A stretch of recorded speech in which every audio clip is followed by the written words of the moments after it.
오늘 주신 말씀은 사도행전 10장 1절에서 2절 말씀입니다. 신약성경 203페이지에 있습니다. 봉독하겠습니다. 가이사랴에 고넬료라 하는 사람이 있으니 이달리아 부데라 하는 군대의 백부장이라. 그가 경건하여 온 집안과 더불어 하나님을 경외하며 백성을 많이 구제하고 하나님께 항상 기도하더니. 아멘. 이것은 오늘 우리에게 주시는 하나님 말씀입니다. 하나님 감사합니다. 네, 전혀 감사합니다. 네, 지난주에도 우리가 동일한 본문 말씀을 함께 말씀을 나누었죠. 바로 사도행전 10장 1절, 2절, 2절의 말씀인데요. 지난주에 우리가 이런 말씀을 나눴던 거 한번 좀 기억을 좀 더듬어 보시면 좋을 것 같습니다. 고넬료가 개종한 유대인으로서 경건한 사람이었다. 그래서 하나님을 경외하는 사람이었다. 하나님을 경외한다고 하는 것은 바꿔 말하면 무엇이 된다고 말씀을 드렸는지 혹시 기억하시나요? 하나님을 높여드리는 것이고 하나님을 기쁘시게 해드리는 것이다. 이렇게 말씀드렸습니다. 여러분들이 한 주간 하나님을 좀 기쁘시게 하면서 사셨는지 한번 좀 돌아보시면 좋을 것 같은데요. 오늘 우리가 동일한 본문 말씀으로 나누려고 하는 하나님의 말씀의 의미는 뭐냐면 이겁니다. 그러면 하나님을 좀 기쁘시게 해드리려면 뭘 어떻게 해야 되는가 하는 것을 하나님께서 말씀을 통해 뭐라고 말씀하고 계시느냐 하는 거죠. 자, 그런 눈으로 오늘 본문 말씀 2절을 한번 보실까요? 2절을 보시면 이렇게 말씀합니다. 그가, 우리 같이 한번 읽어볼까요? 시작. 그가 경건하여 온 집안과 더불어 하나님을 경외하며 백성을 많이 구제하고 하나님께 항상 기도하더니. 아멘. 이렇게 되어 있습니다. 자, 그러니까 생각이 여기에 미치는 거죠. 뭐냐면 하나님을 경외, 하나님을 높여, 하나님을 기쁘시게 해. 근데 뭘로? 하고 보니까 두 가지가 눈에 띄는 겁니다. 그 두 가지가 혹시 여러분 뭘 것 같으세요? 두 가지가 눈에 보이지 않으십니까? 백성을 많이 구제하고 또 뭡니까? 하나님께 항상 기도하고. 그러니까 두 가지는 뭐가 되는 거죠? 구제와 기도. 이거를 제가 좀 거꾸로 정리해서 말씀을 드리면 어떻게 되느냐면 이렇게 되겠죠. 고넬료는 백성을 많이 구제하는 사람이었고 기도를 항상 많이 하는 사람이었습니다. 그래서 하나님을 높여드리는 사람이었고 하나님을 기쁘시게 해드리는 사람이었다. 바꿔 말하면 그는 진정 하나님을 경외하는 사람이었다. 해서 하나님 보시기에 그는 어떤 사람? 경건한 사람이었다. 이렇게 말이 되는 겁니다. 그런데 여러분 여기서 구제와 기도라고 하는 건 비단 고넬료만 그랬던 게 아니에요. 이게요. 여러분 궁금하시면 마태복음 6장을 한번 댁에 가셔서 찾아보시면 그 마태복음 6장에 어떤 말씀이 있느냐면 유대인들이요. 하나님을 믿는 사람으로서 이거 꼭 해야 돼 라고 하는 세 가지가 나옵니다. 그게 뭘 것 같으세요? 이미 두 가지가 다 나왔네요. 그게 뭐겠습니까? 구제, 또 하나는 기도, 또 하나는 혹시 아시는 분 계십니까? 금식입니다. 이 세 가지. 그러니까 유대인들은 하나님을 잘 믿는 사람이라면 이 세 가지를 항상 해야 해. 그런데 예수님께서 뭐라고 말씀하시느냐면 얘들아 그거 할 때 말이야 사람들 보게 하지 말고 어떻게? 은밀하게 해라. 할 때 그 세 가지가 바로 구제, 기도, 금식입니다. 그러니까 고넬료도 제가 앞서 이렇게 말씀드렸잖아요. 개종한 이방인이라고. 유대교로 개종한 이방인이라고 제가 말씀드렸잖아요. 그러니까 이 세 가지를 알았겠습니까? 몰랐겠습니까? 제가 짐작해 보기에는 그는 알고 있었어요. 그래서 오늘 본문 말씀에서 두 가지가 언급되고 있는 겁니다. 그게 뭐였다? 구제와 기도. 근데 여러분 여기서 말씀입니다. 하나님을 기쁘시게 해드린다라고 할 때 말이에요. 우리가 여기서 잘 한번 생각해 보십시오. 하나님을 기쁘시게 해요. 그러면 내가 기쁜 겁니까? 하나님이 기쁜 겁니까? 지금 뭐라고 말씀드렸죠? 하나님을 기쁘시게 해드린다고 그랬죠. 그럼 당연히 누가 기뻐하는 거예요?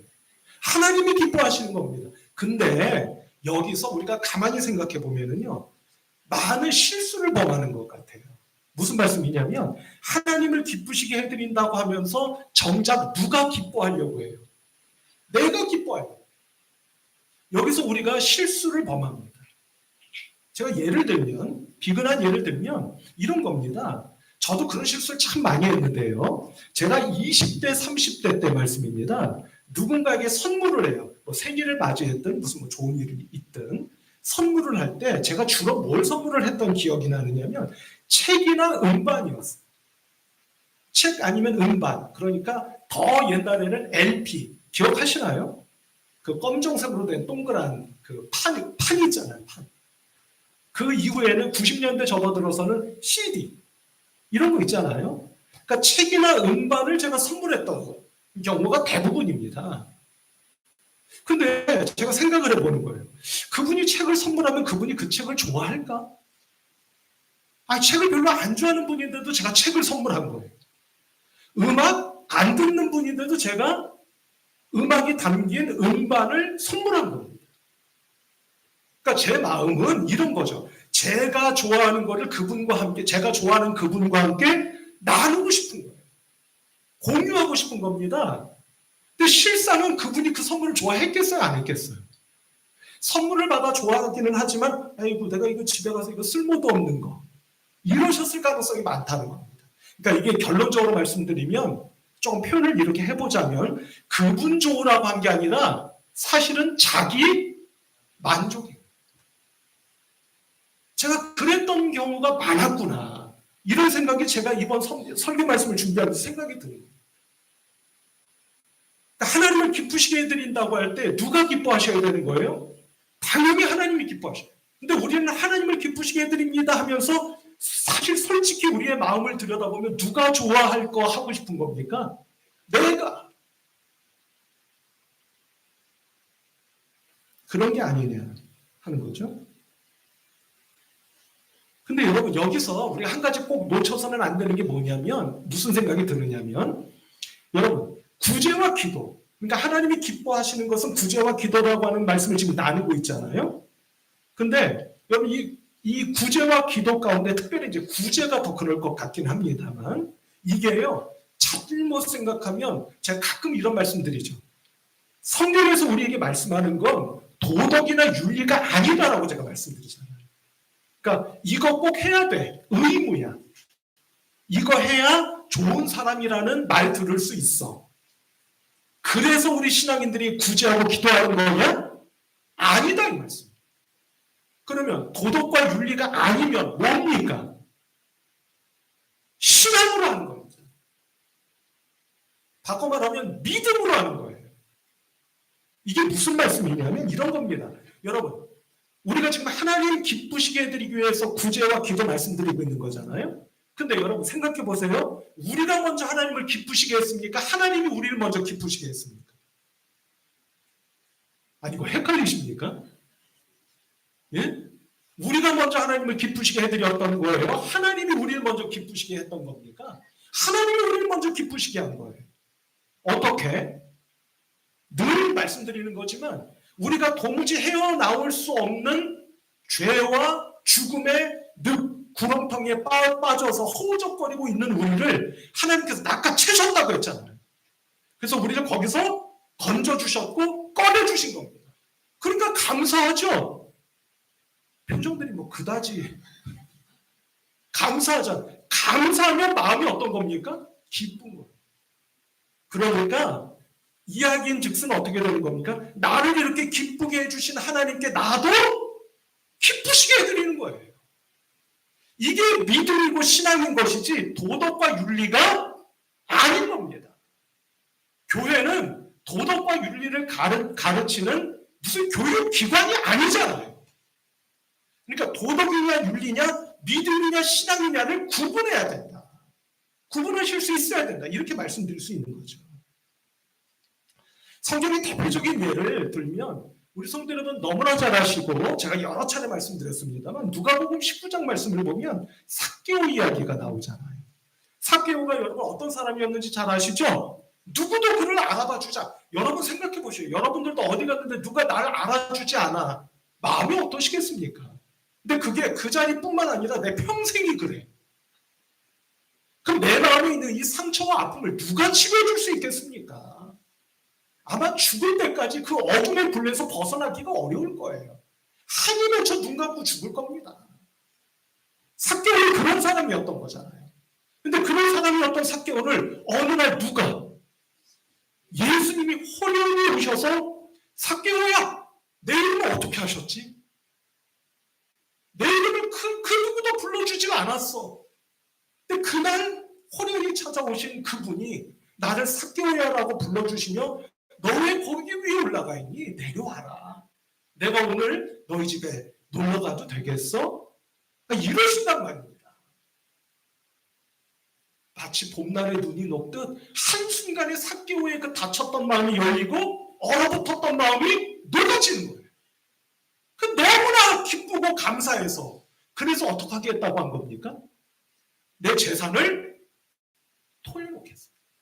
여러분, 제가 이 말씀을 드릴 때마다 말씀드렸죠? 누가 삭개오 보고 너 오늘 예수님 만났으니까 야 인마 저 대가를 치러야지.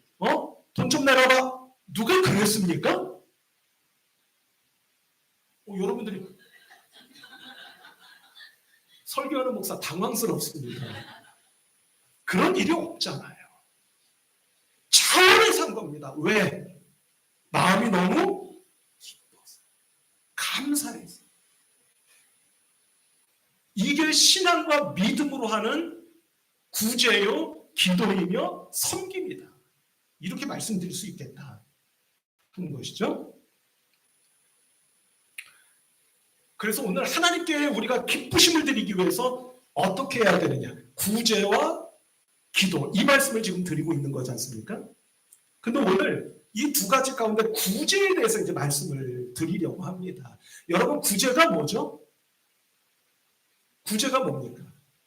뭐라고 생각되세요? 누군가를 돕는 거죠. 힘없고 약하고 헐벗고 굶주리고 가난한 자들을 돕고 힘내라고 격려하는 겁니다. 우리 교회에서 일반적으로 하는 용어, 말로 표현해 보자면 그들을 섬기는 거죠. 그들을 섬기는 겁니다. 이것도 마찬가지 아닙니까? 누가 먼저 우리를 섬겨주셨어요? 대표적으로 예수님이 이 땅에 오셔서 당신의 제자들을 마지막 십자가에 달리시기 직전에 어떻게 하셨습니까? 무릎을 꿇고, 여러분 이게 가당키나 한 일이 아닙니까? 하나님의 아들 구세주 예수 그리스도가 당신의 제자들 그 더러운 발밑에 무릎을 꿇고 어떻게 하셨습니까? 그들의 발을 씻어주셨어요. 섬겨주신 겁니다. 그 섬김을 알고 있고 믿고 있기에 우리도 누군가를 섬겨야 된다는 거죠. 그러니까 도덕 윤리가 아니라 신앙이요 믿음이다. 믿음의 발로다. 이렇게 말씀드릴 수 있는 거 아니겠습니까? 근데 여기서 놓쳐서는 안 되는 것, 앞서 말씀드렸죠. 섬길 때 나 쫓아고 하는 겁니까? 그분들 쫓아고 하는 겁니까? 또 맥 빠지게 둘 다 줘 뭐 또 이러지 마시고 먼저 누구 좋으라고? 나 좋으라고요? 누가 지금 그분들이 원하는 거, 그분들이 필요로 하는 거, 그것을 제공하고 섬기는 게 구제 아니겠습니까? 예를 들면 누가복음 7장 말씀을 보면 여러분 여기에도 백부장 이야기가 나옵니다. 고넬료는 백부장이었다고 말씀드렸잖아요. 근데 이분도 백부장이죠. 근데 이분은 어떤 분이었습니까? 이분이 종이 아팠다고 했어요. 기억나시죠? 종이 아픈 백부장이 있었습니다. 근데 유대인 장로들이 예수님을 찾아와서 그 종을 좀 고쳐주시라고 부탁하는 말씀, 장면이 있잖아요. 그때 누가복음 7장 5절 말씀을 보면 말씀 한번 보실까요? 이렇게 말씀합니다. 같이 한번 안 나오나요? 나왔습니까? 예. 같이 한번 읽어볼까요? 시작. 그가 우리 민족을 사랑하고 또한 우리를 위하여 회당을 지었나이다 하니, 이렇게 되어 있습니다. 여기서 그는 그 백부장이에요. 근데 보세요. 우리 민족을 사랑하고 우리를 위해서 뭘 지었다? 회당을 지었다. 여러분, 백부장은 로마 사람이었을 거 아닙니까? 그죠? 지배자입니다. 근데 피지배자인 유대 민족들이 필요로 하는 뭐요? 회당. 그 회당을 지어줘. 그러니까 여러분 이게 진짜 섬김이었겠죠. 우리가 저간의 사정을 다 알 수는 없지만 아니 내가 로마 사람인데 굳이 유대인들이 필요하는 것을 할 필요가 뭐 있습니까? 근데 그걸 지어준 거예요. 그러니까 이게 진짜 구제였을 수 있겠구나. 섬김일 수 있었겠구나 하는 생각을 해볼 수 있다는 겁니다. 그러니까 너무나 고마워서 유대인 장로들이 어떻게 했다고요? 예수님께 찾아와서 그 백부장의 종을 좀 고쳐주시라. 여러분 그 같은 맥락이라고 생각이 되는데요. 우리나라가 기독교가 처음 전래됐을 때, 복음이 전파됐을 때 선교사들이 들어오셨잖아요. 그 선교사들이 여러분 전국 방방곡곡을 돌아다니며 예수님의 피 묻은 복음을 전하는 것뿐만 아니라 어떤 일들을 많이 하셨죠? 뭘 많이 하셨습니까? 예를 들면 떠오르시는 대로 뭘 자꾸 지어주셨잖아요. 학교도 지어주시고 병원도 지어주시고 의료원. 여러분 당시 우리 조선 사람들이 가장 필요로 했던 거 아닙니까? 배워야 될 거 아니에요. 그래서 생긴 학교들이 무슨 배제, 오늘날 우리가 너무나 잘 아는 제가 나온 숭실, 이런 학교들이 다 선교사들이 세운 학교들이라고요. 그 학교들이 없었으면 그 무지렁이 같았던 조선 민족이 어떻게 공부를 할 수 있었겠느냐. 우리에게 필요했던 거예요. 그분들에게 필요했던 것이 아니라. 의료원, 웬만한 병에 걸리면 다 죽네. 그래서 의료원을 세우기 시작한 거 아닙니까? 그 대표적인 게 광해원이잖아요. 그런 걸 세워주신 겁니다. 그분들이 제대로 하신 거죠. 뭐를요? 지금 그 얘기는 하고 있잖아요. 예? 또 기도 제대로 하셨습니다. 또 그러잖아요. 뭐 하셨습니까? 구제하시고 섬겨주신 거다 이거예요. 섬겨주신. 여기까지 말씀을 드리자 치면 우리 성도 여러분들이 그러면 목사님 구제하려면 돈이 좀 많이 필요하겠네요. 그죠? 뭐 회당도 짓고 학교도 짓고 병원도 세우니 돈이 좀 필요하겠습니다. 이런 생각을 아마 하실 것 같아요. 물론 돈이 있으면 좋죠. 돈이 있으면 더 큰 일을 할 수 있을 것 같습니다. 허나 돈이 있다고 할 수 있고 돈이 없다고 못하는 것은 아니다. 라고 하는 것을 알 수 있다 하는 겁니다. 그런 맥락에서 여러분 제가 여러분들과 여러 차례 나눴던 말씀이 있습니다. 바로 갈라디아서 5장 6절 말씀인데요. 먼저 이 말씀을 좀 한번 보도록 할까요? 같이 한번 읽어보십시다. 시작. 그리스도 예수 안에서 한례나 무언이나 효력이 없으고 사람으로서 역사하는 믿음뿐이니라. 아멘. 사도 바울이 갈라디아 교회에게 성도들에게 이 편지를 쓰면서 이 말씀을 지금 하고 계시는데요. 여러분 가만히 보세요. 맨 끝에 믿음뿐이니라 이렇게 되어 있죠. 그러니까 이 말씀이 마치 믿음을 강조하는 말씀처럼 보입니다. 근데 그 앞부분을 보세요. 뭐라고 되어 있습니까? 사랑으로서 역사하는 믿음뿐이니라. 여러분 믿음만 있으면 외발장이라는 이야기예요. 뭐가 있어야 된다는 겁니까? 그 믿음을 통해서 드러나는 사랑이 있어요. 그때 양말잡이가 될 수 있는 겁니다. 그러니까 바꿔 말씀드리면 이 말씀은 믿음을 강조하는 말씀처럼 보이지만 물론 또 믿음을 강조하는 말씀임에 틀림없지만 믿음만 강조하는 것이 아니라 사랑과 믿음을 아울러 동시에 강조하고 있는 말씀입니다. 이렇게 말씀드릴 수 있다는 거예요. 그럼 여러분 이 사랑이 무엇으로 표현되느냐, 무엇으로 드러나고 나타나느냐. 제가 주중에 말씀을 가만히 묵상하다가 떠오르는 말씀, 그냥 퍼뜩 떠오르는 말씀이 있었습니다. 그 말씀이 바로 마태복음 5장 16절 말씀입니다. 여러분 마태복음 5장은 우리가 너무나도 잘 아는 산상수훈이 시작되는 말씀이고요. 제일 먼저 제가 여러분께 늘 그렇게 말씀드려왔습니다만 하나님 나라의 블루프린트, 청사진이라고 할 수 있는 팔복의 말씀을 주십니다. 그리고 그 단락이 끝날 때 16절 말씀에서 이렇게 말씀합니다. 같이 한번 또 읽어볼까요? 나왔나요? 네, 같이 한번 읽어봅시다. 잘 아시는 말씀이니까요. 시작. 이같이 너희 빛이 사람 앞에 비치게 하여 그들로 너희 착한 행실을 보고 하늘에 계신 너희 아버지께 영광을 돌리게 하라. 아멘. 이렇게 되어 있습니다. 하나님께 영광을 돌려드리게 하라. 그 사람들이 너희를 보고, 근데 너희의 뭡니까? 착한 행실. 착한 행실. 바꿔 말하면 우리 보통 선행 뭐 이렇게 이야기하죠. 여러분 생각해 보세요. 누가 구제를 합니다. 큰 돈으로 하든 적은 돈으로 하든 무엇으로 하든 누구를 구제해. 그 얘기를 우리가 소식으로 들어요. 그럼 우리 마음이 어떻습니까? 마음이 왠지 좀 따뜻해지고. 그러세요? 안 그러세요? 마음이 좀 따뜻해지고, 마음이 따뜻해진다는 것은 바꿔 말하면 그 소식이 뭔가 아름다운 소식이에요. 그렇지 않습니까? 참 아름다운 일이 있구나 이런 생각을 하잖아요. 근데 여러분 재미있는 건 뭐냐면 예수님께서 착한 행실을 통하여 라고 말씀하셨지 않습니까? 제가 놀랐습니다. 이 착한 행실의 원뜻이 뭔지 아세요? 아름다운 행실이에요. 원뜻이 아름다운 행실. 그러니까 누가 보고 아우 참 세상에 저런 일도 다 있네. 야 마음이 참 요즘 같은 시대에 마음이 따뜻해진다. 라고 느낄 수 있는 아름다운 행실입니다.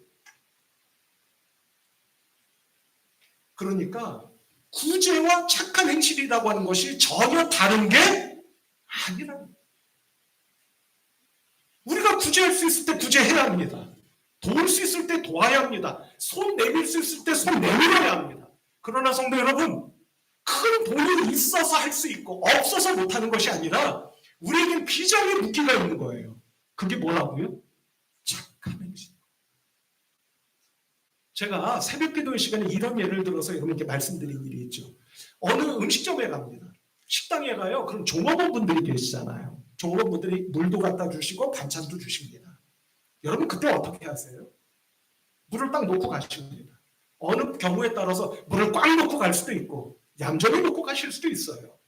근데 여러분 혹시 반응을 하십니까? 안 하십니까?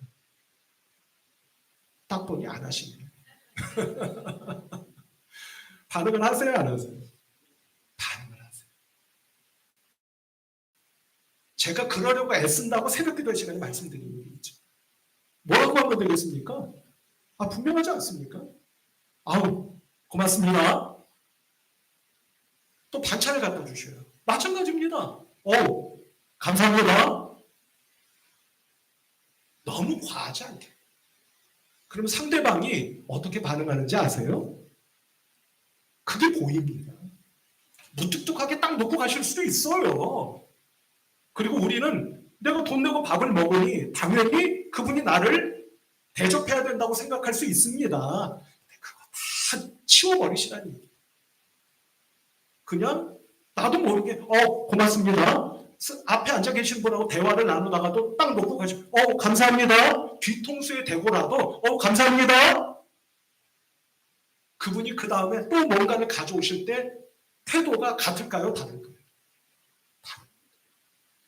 놓고 가시면서 한마디 하십니다. 맛있게 드세요. 그렇죠. 여러분 큰 일도 하실 수 있는 것이지만 이 작은 일에서부터 섬김을 펼쳐갈 수 있는 게 바로 우리 그리스도인이요. 우리 그리스도인들 가운데서도 특별히 어느 교회? 또 우리 교회가 어느 교회가? 방화동 중앙교회 우리 성도입니다. 여러분 그런 눈으로 보면 오늘 본문 말씀으로 다시 돌아올게요. 오늘 본문 말씀을 보면 눈에 띄는 대목이 있어요. 그게 뭐냐면 여러분 보세요. 2절 말씀 다시 한번 볼까요? 그가 경건하여 고넬료죠. 온 집안과 더불어 라고 되어 있습니다. 온 집안과 더불어. 여러분 베드로가 고넬료의 집에 갔을 때 고넬료 혼자 나왔다는 겁니까? 아니라는 겁니까? 아니라는. 온 집안, 바꿔 말하면 아내, 자녀들, 그리고 집에서 봉사하는 하인 또는 종들 모두 다 함께 나왔다. 근데 이뿐만이 아니에요. 여러분 오늘 본문 말씀으로 같이 읽지는 않았습니다만 여러분 혹시 성경 펴고 계십니까? 24절 보세요. 24절 말씀 보시면 네, BGM까지 깔아주셔서 감사합니다. 네, 24절 같이 한번 읽어볼까요? 시작. 이튿날 가이사랴에 들어가니 고넬료가 그의 친척과 가까운 친구들을 모아 기다리더니 아멘. 그러니까 집안 사람뿐만 아니라 누구까지도요? 친척과 가까운 친구들까지 다 모아서 베드로를 맞이했다. 여러분, 혹시 친구들이 어디 가자고 여러분들 이번에 왜 새생명 축제할 때도 경험하셨죠? 가까운 친구예요. 우리 교회 한번 와봐 했는데 오셨어요, 안 오셨어요? 오신 분도 계시지만 많은 분들이 오지를 않으셨을 가능성이 많을 겁니다. 그만큼 어려운 일이에요. 그런데 고넬료는 어떻게 했다고요?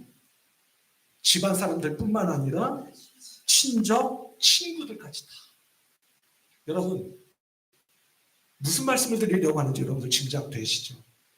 고넬료가 어떤 사람이었는지 우리가 지켜본 것이 아니기 때문에 알 수 없지만 성경 말씀이 우리들에게 남겨주신 그분에 대한 말씀을 보니 그분은 평상시에 주변에 있는 모든 사람들을 오늘 주제인 구제 그리고 구제를 조금 풀어서 말씀드린 주변의 사람들을 늘 믿음으로 섬긴 분이었구나 하는 것을 알 수 있다.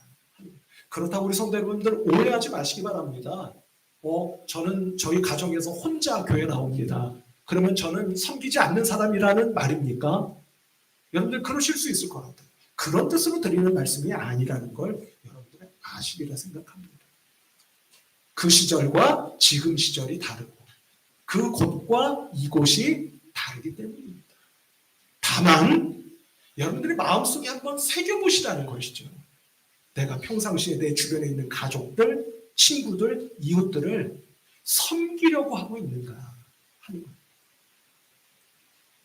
오늘 댁에 돌아가셔서 또는 어느 곳에 가셔서라도 제가 가끔 말씀을 드리듯 그리고 교회에 오셔서도 누가 나한테 인사 제대로 안 하네? 왜 내가 왔는데 이래? 이게 아니라 교회에 오시는 그 순간부터 내가 누구를 찾아 인사하고 누구를 조금 불편한 분을 내가 섬길까 하는 마음을 갖고 품는 것이야말로 하나님께서 기뻐하시는 일이다 라고 하는 것을 꼭 기억해 주시기를 주님의 이름으로 축복합니다. 제가 여담입니다만 가끔 저희 집에서 식사를 할 때 식사를 하면 저는 이제 여러분들 어떻게 보실지 모르겠습니다만 특별히 이렇게 많이 음식을 가리지는 않습니다. 그렇다고 많이 먹지는 못하지만 가리지는 않습니다. 먹는 것마다 제가 타고난 그 체질이 그런 것 같아요. 뭐든지 맛있어요. 그럼 저절로 맛있네. 와 이거 뭐야? 이럴 때가 많습니다. 그러다가 어느 날은 이렇게 표현할 때가 있었어요. 와, 이 음식을 먹고 나니까 눈이 밝아지네. 조금 과하죠? 눈이 밝아지네. 또 우리 믿음 좋으신 권사님들 저 목사가 선악과를 잡수셨나 그러시는지도 모르겠습니다만 눈이 밝아지네. 여러분 그 다음에 음식이 또 어떻겠습니까? 더 정성스럽고 맛있는 음식이 끊임없이 나오는 겁니다. 끊임없이. 모쪼록 우리 성도 여러분 주님의 이름으로 축복하기는 우리 방화동 중앙교를 섬기는 모든 믿음의 귀한 식구 한 분 한 분이 어디를 가셔서도 그리고 우리가 이 지상에서의 삶을 끝내고 코끝에 호흡이 끊어져 하나님께로 돌아가는 그 순간까지 저는 하나님을 기쁘시게 해드리고 싶습니다. 하나님을 기쁘시게 해드리기를 원합니다. 오늘 주신 말씀 하나님 제가 어디를 가서도 제가 대접받고 섬김받으려고 하는 자가 되지 않게 하시고 비록 말 한마디 작은 손짓 하나라 할지라도 제가 섬기며 살다 갈 수 있도록 그래서 하나님께 기쁘심을 드리는 제가 되어 하나님께서 축복하며 기뻐하시는 마음으로 제 영혼을 받아주시는 그런 제가 되기 원합니다. 하나님 앞에 결단하고 다짐하셔서 이 한 주간 가정에서나 직장에서나 교회에서나 하나님을 기쁘게 해드리기를 원하는, 내가 기뻐하고자 하는 것이 아니요 하나님을 기쁘시게 해드리기를 원하는 복된 믿음의 모든 권속들 한 분 한 분 다 되실 수 있기를 주님의 이름으로 축복합니다. 기도하겠습니다. 하나님 감사합니다. 하나님 기쁘시게 해드리기를 원합니다. 저희들에게 믿음 주시기 원합니다. 믿음 주셔서 어딜 가서도 나 좋은 일, 내가 기뻐하는 일 하고자 하는 우리가 아니라 무엇보다 먼저 하나님을 기쁘시게 해드리기 원합니다. 하나님, 지금 제 곁에 있는 그 누군가를 섬기기를 원하십니까?